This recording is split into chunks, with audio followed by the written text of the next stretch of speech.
Hello, good people, and thank you so much for checking out my channel. My name is Keena. I hope you guys are having a great week. So this is a recap of 90 Day Fiance Happily Ever After, and this is my first recap for season 7. And if you have been watching the show, following along, you know we are up to episode 9. Episode 9 will be the newest episode for this week. So my recap is an overall review for episodes 1 through 8. Okay, and I'm only like covering the people that I am interested in. Some of the couples are very boring to me. I don't know why TLC keeps putting them on the screen, but I'm only recapping the ones that's like interesting. And yeah, it's probably time for them to go, but they still have my attention, right? All right, so season 7, the couples that I'm interested in is Bilal and Shaida. Even though their story is getting to be a little dry, but it's kind of interesting at the same time. And with this happily ever after, we know that they got married and they're living together. We know that Shaida and the ex-wife, they have bumped heads and they don't seem to be on the same page. The ex-wife kind of stepped out of her place when it came to the whole prenup thing and approaching Shaida, saying that she wanted to make sure that she doesn't end up taking anything away from her kids. It did seem a little bit out of line, and if she had any concerns, the ex-wife should have just communicated with Bilal, whatever his name is, about it. And their main issue, other than the ex-wife, is that Shaida, she's thinking about her age. I think she's 37, and she's eager to have a child. However, Bilal, I know I'm butchering his name, but he does not want to have a child at this moment. He already has 2 kids. They seem to be in the preteen ages. I don't think they're teenagers as of yet. They are older than 10 years old. However, he wants to enjoy his wife. So I do understand his side as far as not rushing into having a baby now, because a baby does require a lot of attention, and he probably even is being a little selfish because that would take attention away from him. And maybe that's something that happened in his previous marriage. As we know, it was shared that his previous wife was the one that up and left him, and he does seems to be like an OCD person, and want the house to be so tidy and everything. And if you're a mom, you know that that can be really hard. You can keep a clean house, but it takes a lot of work when you have kids to look after, a home to look after, and also your husband. Of course, we do balance it out, but it can be very draining and it can take away the attention on the man. So maybe he's considering that and just being a selfish asshole. I do see his point. And I also see her point as far as thinking about her age. She's already 37. We know when you get into your 40s, it does become difficult, and that's one of her main concerns. So, and that's pretty much from episode 1 through episode 8. We see them going to the fertility doctor. She's checking herself out, just making sure she's at a good place, so when she does want to have kids, it won't be a problem. And he's still on the same thing about he's not ready and they have time. And kids is a lot of work and they need time just to enjoy each other together.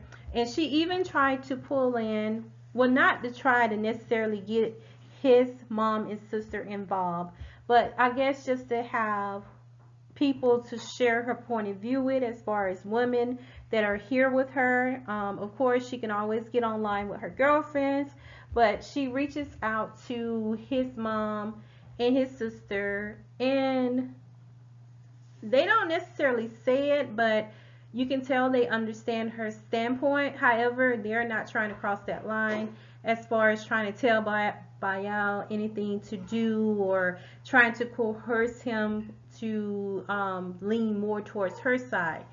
So that's what's going on with Bael and Shaida.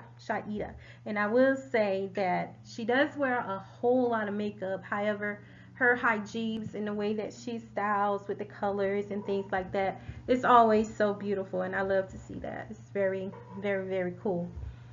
All right, so the next couple that I have been watching and what I tune in for, it's such a hot mess. They've been a hot mess since day one. And not so much the guy, it's the woman. And I'm referring to Angela. Angela is a hot ass mess. And it's like she's gotten worse since she had that surgery.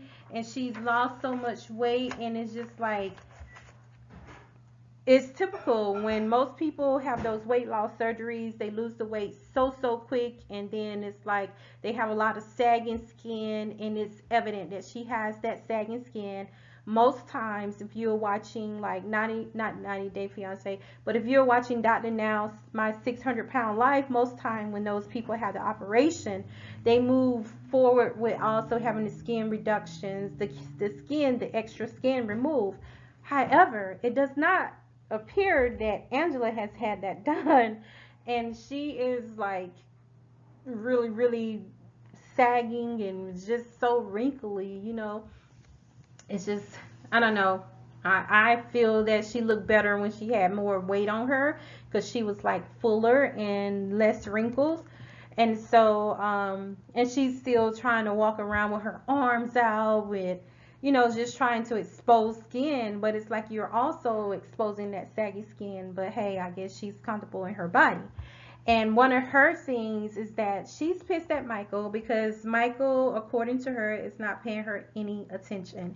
And she wants attention from Michael. So what she's been doing to make Michael jealous is that she's been like talking to some guy that's in I think Canada, and singing duets and everything on TikTok with him. So that's the dilemma that Angela has now, and she's just like saying Michael doesn't call her and all that stuff. So she has a girlfriend that she's also met, and her and her girlfriend, they take it upon themselves to say they're going to do a surprise visit to Nigeria to surprise Michael. And Angela's also upset with Michael because Michael has an Instagram account and he blocked her. And she's upset that he has an account, and she's saying that he has that account so he can flirt with other women. She's very controlling. She doesn't want Michael to work. She said that she takes care of him because according to her, so many things can happen in Nigeria. What can happen in Nigeria? What can happen in Nigeria that would, you know, be a problem with him working? Nigerians stay on their hustle, so it just doesn't make sense.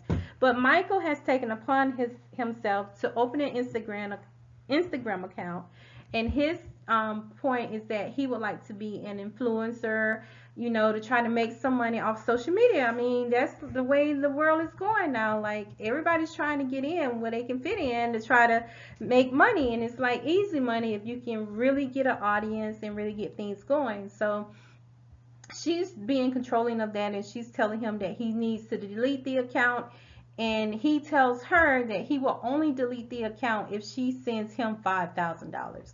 So now she's thinking that Michael is scamming her. It's really stupid. And then what's even worse is that she really goes berserk, and she's cursing and saying all kind of crazy stuff. And I don't know if she has something done with her teeth, but it's like she has dentures now, so her mouth is moving like Fire Marshal Bill. I'm telling my age. So Fire Marshal Bill was from I think In Living Color, and he always had this thing like oh my god, I'm getting choked up trying to do it. I'm gonna have to get one of my cousins to do it, excuse me. Anyway, if you don't know about Fire Marshal Bill, you guys can definitely go look him up on YouTube or something.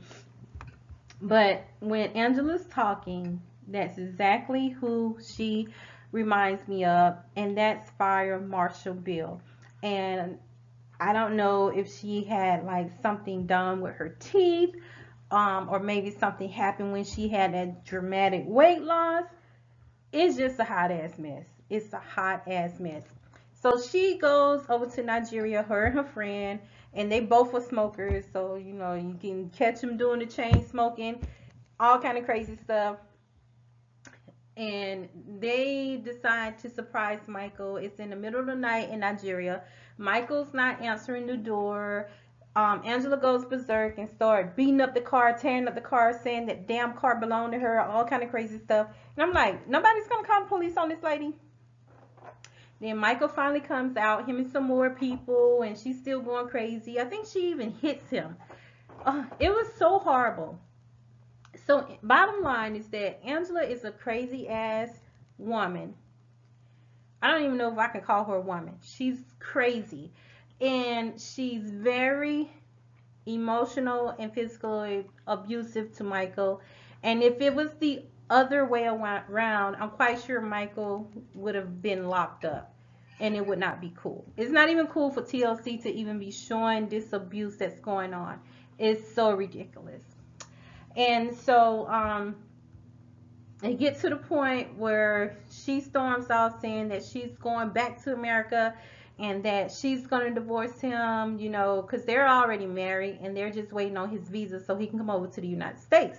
And I'm just like, why would he want to come to the United States? Because the way she's acting, as soon as he comes over here in the state of Georgia, I believe she's from Georgia, as soon as he comes over here and she starts acting crazy on him, his ass is going to get locked up. He's going to end up in that jailhouse messing with Angela. And I'm quite sure he does not want to go to jail here or anywhere else. Or he's going to end up in the woods somewhere messing with Angela. And that's not cool. So, like, dude, at this point, I mean, if it's just by the green card, let me find you somebody. You know what? Because some people don't mind. It might be all right. You won't even have to go through none of that. Oh, my gosh. So, her friend convinced her not to leave, stay and try to talk to Michael. And so she doesn't leave right away, which we knew she didn't. She goes and she gets all dressed up with a jumpsuit with all her back out, all the hanging skin, all that stuff. She put on her fake ponytail, eyelashes, all that stuff. And she goes, he decides that he will meet her. They meet up at a restaurant. It almost looked like a lounge or a club. And at the restaurant, she's off bat. She's demanding his phone, and he's trying to keep it from her. And all that. She's like telling him that he needs to come off the Instagram. He has to delete it. And she's just like cursing him out so bad, blah, blah, blah. And she's telling him about the visa is almost there. He's about to get the visa, but he's messing it up. And so he brings up that she's also being unfair because she's been online flirting with a TikToker. And she said that she only did that to make him jealous. And, you know, I guess she didn't know that he was jealous about it. So she's still blessing him out, cursing, cursing, cursing, doing the Angela. It's really ridiculous. And although I'm following their story on TLC, 90 Day Fiance, Happily Ever After, TLC, it is time for this to come to an end with Angela and Michael.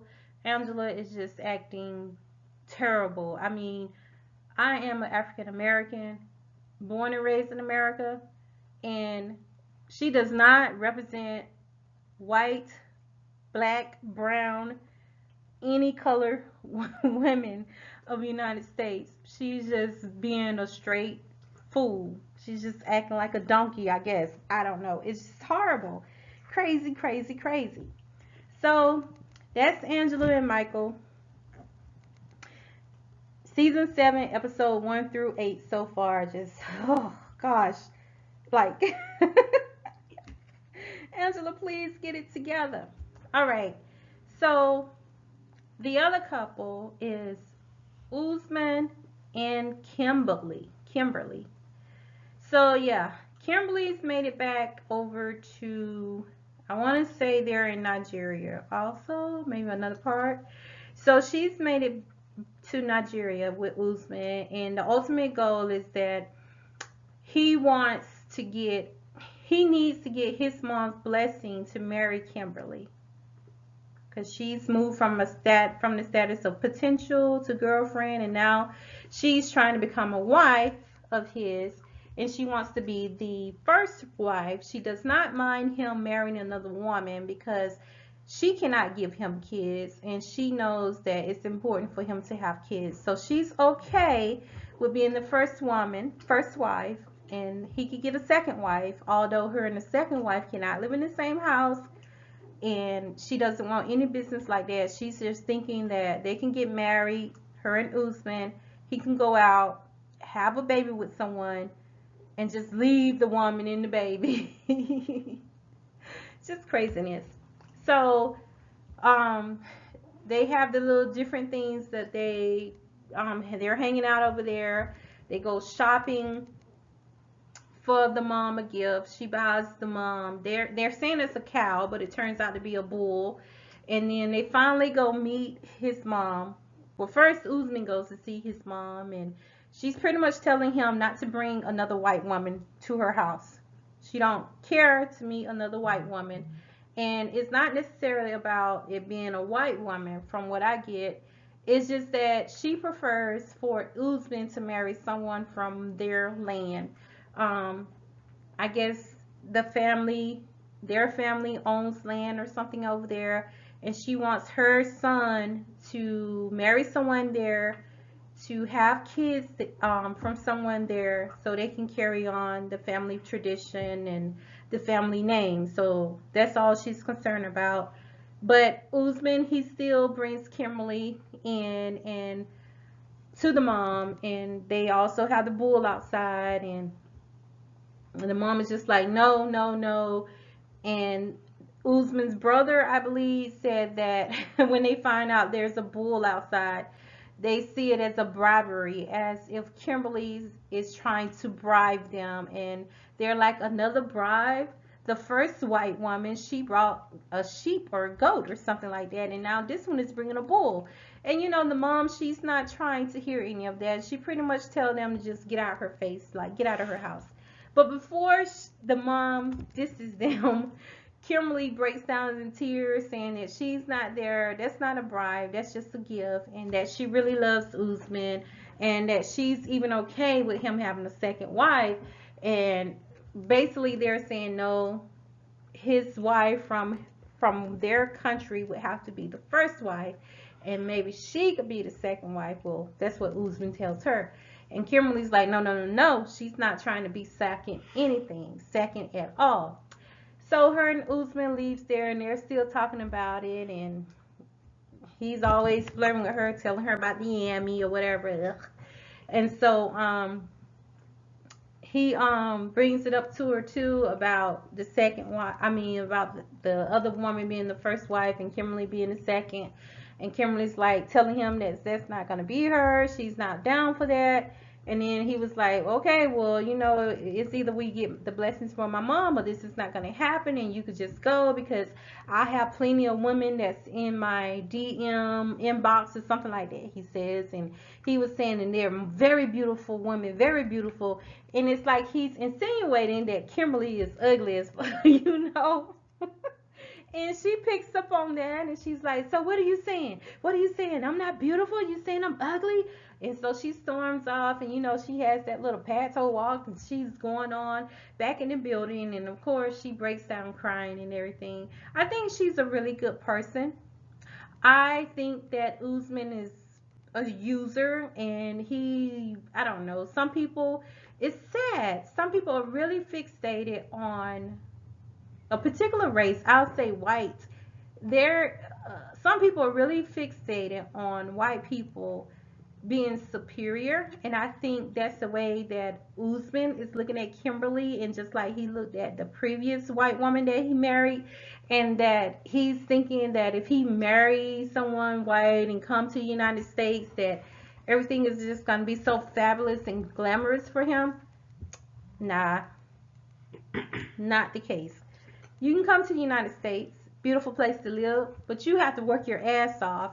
And it's not just about marrying a white person. Like, can you not just date somebody online and find you any color race that's genuine? But guess what? You're not being genuine. It's like you're trying to pick out these white desperate women to bring you over here to the United States. It's just crazy. Okay, so we talked about Angela and Michael, hot ass mess. Usman and Kimberly, hot ass mess. Belair and Shaida, they're kind of a mess, but I don't know. My heart really goes out to Shaida because to be with your husband and he's just doing everything not to have a child with you, I can see that as being something hurtful, and especially when she's eager to have a child, like hopefully they could get on the same page with that. All right, so my last couple that I'm interested in, Jenny and Submit. And they can come to an end too soon, please, TLC, because it's been a long time. So, Jenny and Submit, they did get married. We start this season off with them inviting the parents over. And oh my, they let it be known to the parents that they did indeed get married against their will. It was such an ugly scene. It was such an ugly scene. His mom went crazy. She went berserk. This is this 63-year-old woman that has married her 33-year-old son. That's a 30-year difference. I would not want someone 30 years older than my son to marry him. That's just like, that's abuse. That's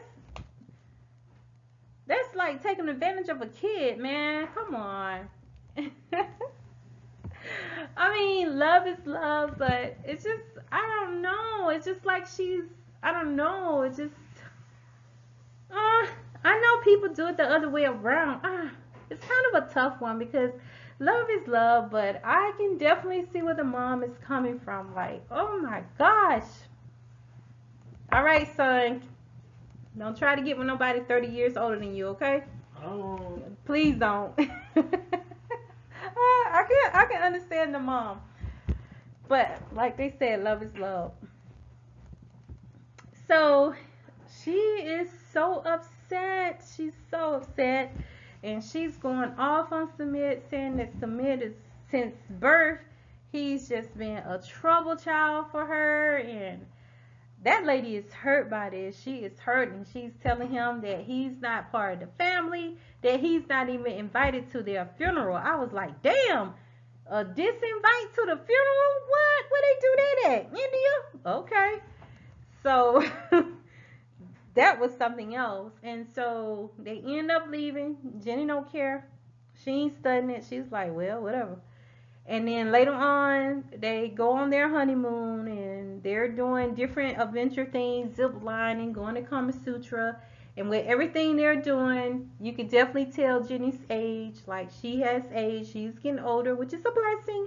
But, with age, everything slows down. You're tired. You don't want to, I don't know. She probably just be nasty. She don't want to clean. She don't, she's just not really active. And, like, they're picking all of this up on the show, and Submit is just like energetic. He's ready to get out there. He's ready to do things. Granted, she did take part in the different adventures that he came up with. So Jenny, she started out being afraid, but she did do the zip lining. She did do the Kama Sutra, the class that they went to, and they even did some Kama Sutra. They said behind the scenes, thank God we didn't see that. And she ended up knocking his belly button out of place. I was like, okay, she really went wild on that cowgirl or whatever they call it. And then Submit, he's telling Jenny that he's ready to go back to work. He's not ready to retire. He don't want to just sit around. He wants to go back to work, and he's going to be working like 7 days a week. And she's like, you're going to leave me every day? You're going to leave me 7 days a week? And he's like, well, it's time for him to go back to work. But I think Jenny's also concerned that he'll be hanging out and also spending time with his family and just leaving her there, in the house by herself. She doesn't have any family there. And so he tells her that he wants to go see his family because it's been a while, and he's arranged to meet them. So he goes to a restaurant, and he's thinking that he's gonna meet up with his mom and dad, but it's his brother's wife, and one of his aunties, I think one of his mom's sisters.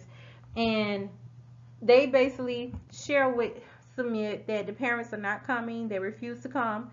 They don't want to see him right now, especially with him being married to Jenny. That the mom is really, really, really taking it hard. That she's like pretty much out of her mind. She's been crying so much, and that the people in the neighborhood and also the family, they have just been calling the mom and the dad, and it's like they're ridiculing them about their son marrying someone that's like double his age. So the auntie is telling Sumit that him and Jenny never should have got married, and that he's the only person that can fix this problem, and that he can't even have kids with Jenny because of her age. And so Sumit's like, if that's the problem, if that's what it's going to take for me to have my mom and dad back, then yes, I can get a child. I can have a child. And they asked him, is this something that you talked to Jenny about? And see, Sumit, he told Jenny he didn't care about having kids, right? So no, he has not discussed with Jenny about getting a child, and he's thinking about by surrogate or either by adoption. So that's something that he's going to have to go home and talk to Jenny about. But when he does get back home and he shares with Jenny that the parents didn't come and that things are still bad, Jenny's just like, okay, let's just pack our shit and go to America. Because if we go to America, you're not going to have this problem. My family is going to accept you. It's not going to be how it is now where your family is upset with you and they are not accepting me. But Sumit, he does not want to leave his family. He's not interested in coming to America. He's more interested with getting things back right with his mom and dad. So it's interesting to see if anything's going to happen with that, or if Jenny's just going to have to leave him. I know it could be hurtful, but it's just really a crazy situation. All right, guys. So that's my recap. I'm not sure how many episodes they're going to have in this season, but we're on episode 8, and later this week, we'll be on episode 9. I do plan to recap every week. It's just that I've been very busy, and I just got a chance to do this recap, episodes 1 through episode 8. All right. And as I mentioned before, if any of the other couples have anything interesting going on, I will touch base on them. At the moment, I'm not interested in anything that they have. Thank you guys so much. I hope you like the recap. I hope you will. Please subscribe. If you have subscribed, thank you. And always, you're welcome to leave a comment. Thank you so much. Have a great day. Bye.